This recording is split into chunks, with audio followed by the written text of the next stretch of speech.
Today in our resources booking system, I'm going to set up the system from scratch. From the dashboard, I've logged in as an administrator user, and the first thing I'm going to do is go to settings and then down to time blocks.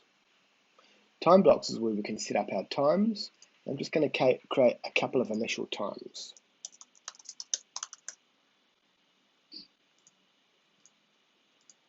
I'm going to set it.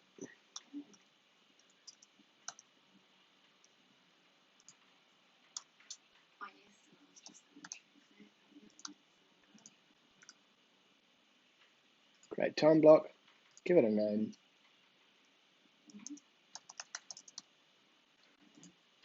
Into my class times.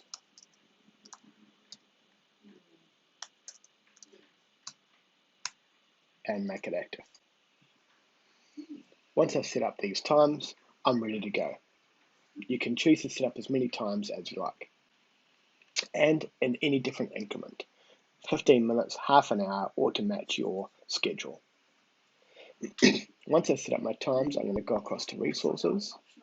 I'm going to set up my first resource. I'm going to call this one school vans, and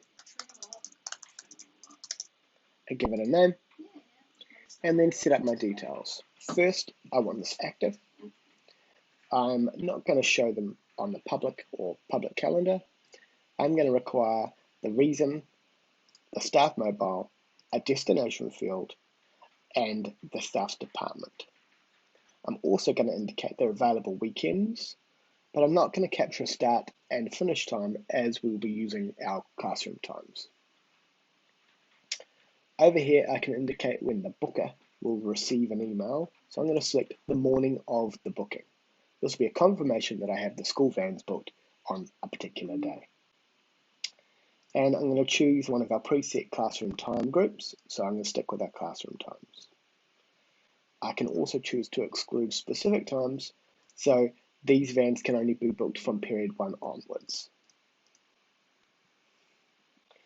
Right. With vans, I'm going to indicate that they need to be approved. So I'm going to select the user that I'm logged in as. I could also limit that only specific staff can make a booking.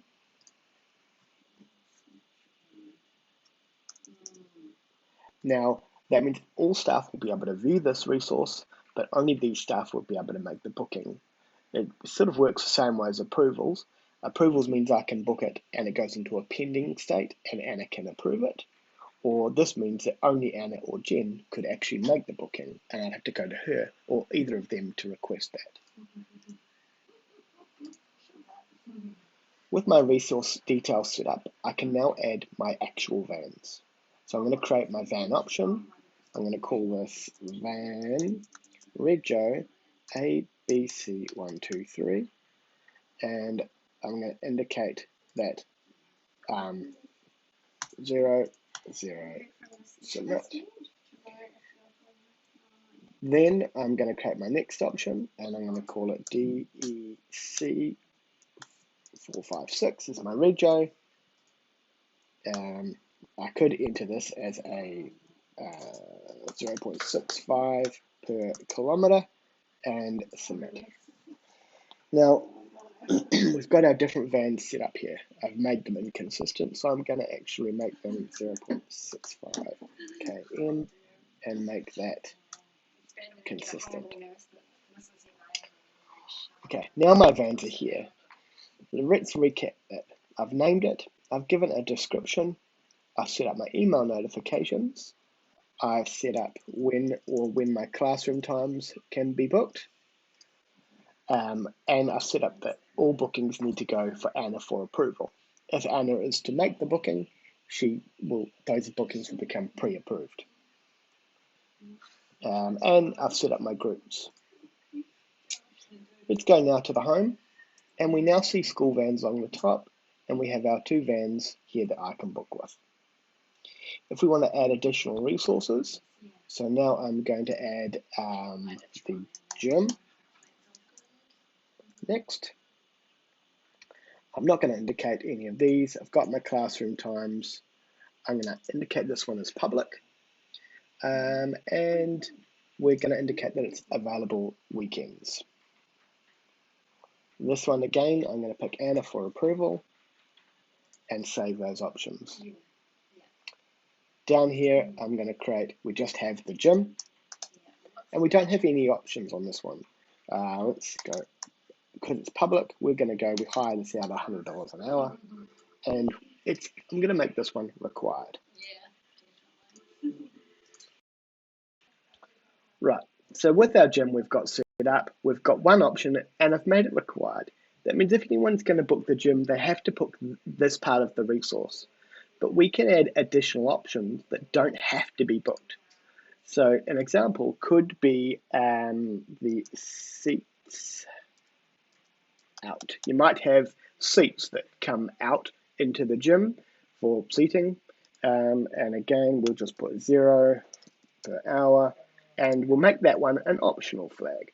So by doing that, when someone goes to book the gym, they have to put the gym option, but they can also choose this option of getting the seats set out. Okay, right, so let's go through the process now of making a booking. We've got the initial setup. We've see here that we've pulled through our camo events from the same date range. We've got our two resources here, our vans and our gym, and our times here that we haven't set much up. But I'm going to go and book this van before school. So I click onto that, and I've got my event name. So this is going to be the cricket trip. And I'm going to tag this back to my PE department, and we are going to Mount Maunganui, cricket match with the Black Caps. Give it my description. Again, cricket's off. So is Maunganui. I'm going to put in my mobile number there, and I'm going to choose one or both vans. Okay, I'm going to add some booking notes. First 11 cricket team training with the Black Caps.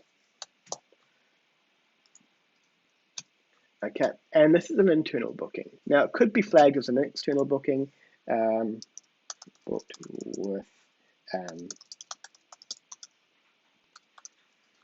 and I'd write in there my external booking notes and contact details. Okay. On the right, we've got options. So we're booking this for today, Friday the 26th of August, and this is going to be a recurring event or not. I'm going to make this a recurring event weekly, and I'm going to make it for the next 3 weeks. I want it to include holidays and weekends, but I could choose to exclude that for recurring events. And I'm going to book it either multiple spots or just that one spot. Okay, when I'm happy with these details, I hit book resource, and it's going to validate my options here. I need that one. Put there 3. Okay, and book. Right, now it's going to validate through my options. It's going to here will highlight any dates that are already booked or conflicted. Because nothing here is already set up, I won't have that. And it would give me the option to go back and edit this booking if there were conflicts, ignore it, or confirm it, and it will just book around the conflicts.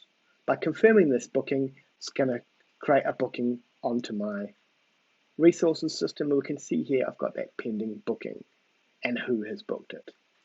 It shows in here I've got my cricket trip, and we've got all the details there. So we're all set up, ready to go. On the admin side, I can go into bookings and see that, and I can click into these details here. As an administrator, I can edit someone else's bookings, but the staff members themselves will only be able to see and edit, or will only be able to edit their own and see others. For approving these, I can go and see, I'm logged on as Anna, so I can see all that Anna has to approve, and I can come in and I can bulk approve or decline, or I can go into an individual booking and confirm that.